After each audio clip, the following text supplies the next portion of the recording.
Nechta bular? 40tami?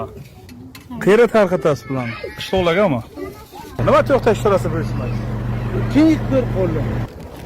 Ichgansiz?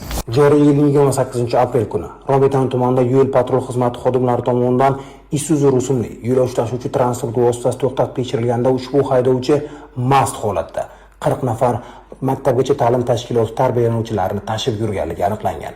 Shuningdek, ushbu haydovchi yo'l patrul xizmati xodimlarining qonuniy talabini ham bajarmagan. O'zbekiston Respublikasining Ma'muriy javobgarlik to'g'risidagi kodeksining 131-moddasi 1-qismi, 194-moddasi 1-qismi va 128-8 moddasi 1-qismida ko'rsatilgan huquqlarga so'ralayotganiga aybli topilsin, unga 3 yil muddatga barcha turdagi avtotransport vositalarini boshqarishdan mahrum qilgan holda bazaviy hisoblash miqdorining 40 barobar miqdorda, ya'ni 16,480 ming so'm jarima jazosiga tayinlansin. O'z xatti harakatlarimni to'g'ri baholab, qoidabuzarlik uchun afsusdaman.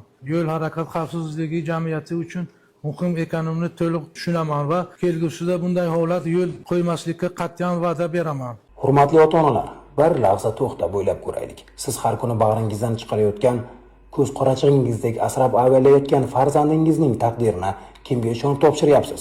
Ularning taqdirichi, hayotichi, orzularichi? Birgina haydovchining befarqligi, birgina haydovchining mast holatda rulga o'tirishi ularning hayotini kulga aylantirishi mumkin-ku. Ushbu holat barcha ota-onalarni o'ylantirishi kerak. Xulosa o'zingizdan.